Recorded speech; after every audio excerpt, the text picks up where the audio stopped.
Quando ocorreu o incêndio no Memorial da América Latina, por nós termos feito já alguns trabalhos para a Tomi Otaki, uma série de tapetes assinadas por ela, foram 70 tapetes, foi feita uma seleção de 5 empresas, porque a empresa que confeccionou a peça original ela já não existia mais. Eles foram buscar possíveis fornecedores dessa tapeçaria e um dos possíveis fornecedores era a Punto e Filo.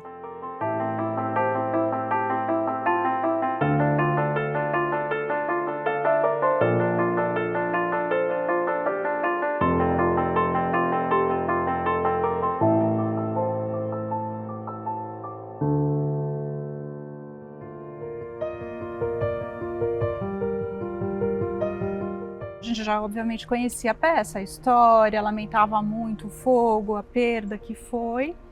Nós, então, marcamos uma vinda aqui, uma visita, junto com meu pai, com a minha mãe, o Marinho, eu, para olhar o que seria esse desafio, né? E a gente foi entrando e o fogo, ele é destruidor, né? E estava tudo preto, tudo que você vê da parte de concreto, tudo pretejado. Eles estavam começando ainda as obras e tal. E eu falei, olha, mãe e pai, a tapeçaria ela ocupava toda essa parede aqui até o final. E me deu um arrepio, uma coisa grandiosa, né?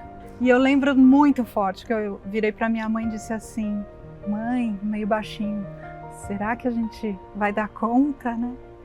E eu lembro até hoje a resposta que ela me deu. Você se lembra, mãe, da sua resposta? Nós já fizemos coisas tão desafiadoras, nós vamos. Aí, mas como? É muito grande, como que a gente vai produzir isso tão grande? Vamos em frente, que eu já tenho uma ideia.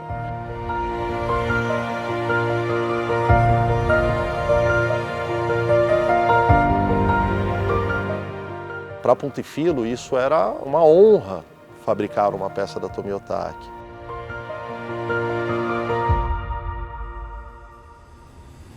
Quando eu vi o projeto, pensei, estudamos tudo muito bem estudado juntos. Sempre foi dito, mas não é impossível. Eu disse, não, impossível não é. Pode ser difícil, mas não é impossível não. E eu vou precisar da colaboração de todos, porque não é só fabricar o tapete, os problemas que viriam, o peso do tapete, manusear o tapete, tudo isso aí tem que ter a colaboração de todos os funcionários.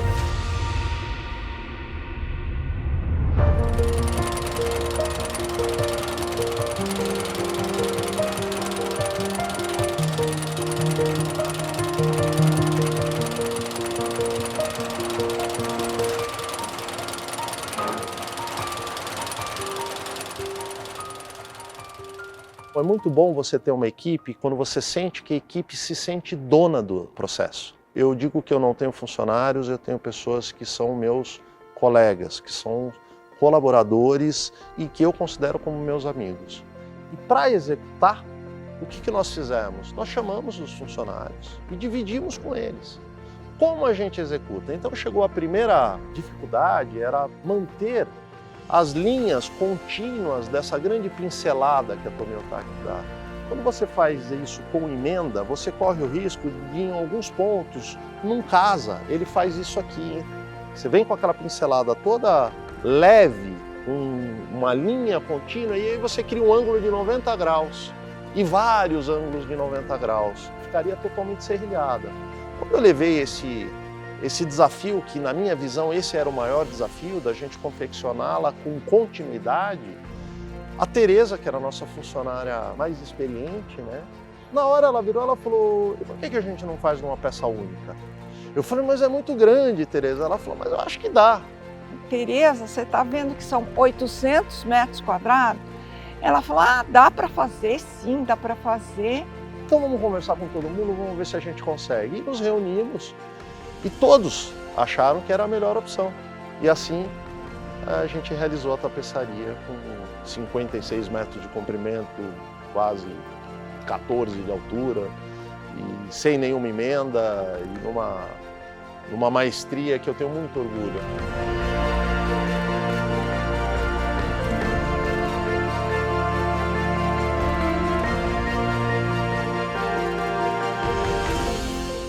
A gente não podia parar né, todos os outros tapetes, tínhamos que dar continuidade na tapeçaria juntamente com os outros processos. Sempre quando nós íamos abrir a tapeçaria, nós abríamos toda a parte feita, né? Então isso foi aumentando. O que nós fizemos? Liberamos a fábrica, o meio da fábrica, nós retiramos toda a parte de bordado, as meninas do bordado a gente abriu, então a gente bordava isso no chão, pelo tamanho que tinha. Então a gente foi tirando espaço, abrindo espaço na fábrica para poder abrir a tapeçaria e bordando, cortando, enfim.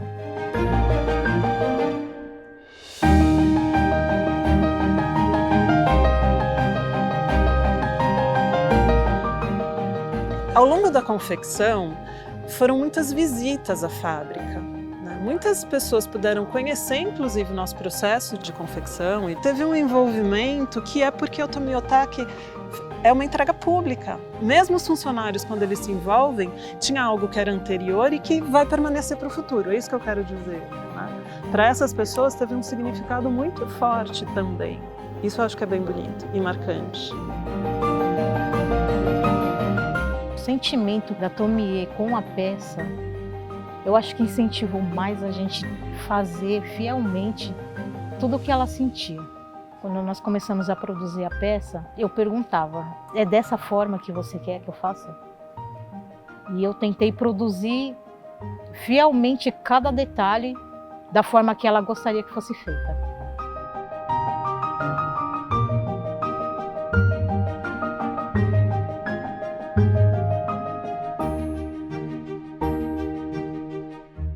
Seria muito triste reinaugurar um Memorial da América Latina sem a principal obra que existe no auditório. A única obra aqui no auditório é a obra da Tomiotaki.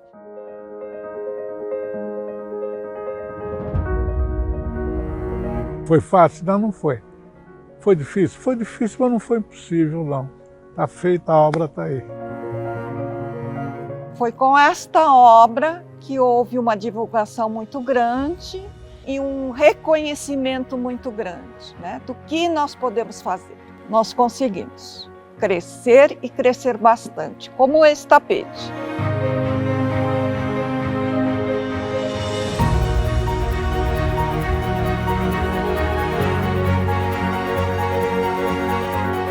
Ouvir meus pais e estar aqui na frente dessa tapeçaria para mim é de muita emoção. Assim. E eu reconheço em tudo que a gente faz, estando à frente da empresa, sendo filha, né, dessas duas figuras, que o que a gente faz, a nossa empresa, o nosso produto, ele traz as bases do que a gente sempre ouviu em casa, da nossa história, a questão do desafio, a questão do cuidado, a questão do carinho.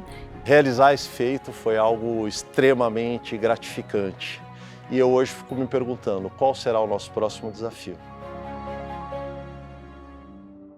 Quando eu entrei aqui pela primeira vez, tinha acabado de ter aquele incêndio, estava tudo preto aqui de fumaça. Eu entrei por lá. O lado do tapete, eu achei que era naquela parede lá, não nessa daqui. É verdade. Aí eu falei, barbaridade, eu fui. Já estava sendo fabricado. Já estava sendo fabricado, aí eu não dormia de noite. Meu Deus, mas é do lado direito. Eu entrei por lá, porque eu entrei por lá. Então foi do lado direito que eu falei que ia o tapete. E aqui estava sendo colocado lá do esquerdo, né? Fabricado, né? Para ser colocado desse lado. Eu dizia, não, está errado.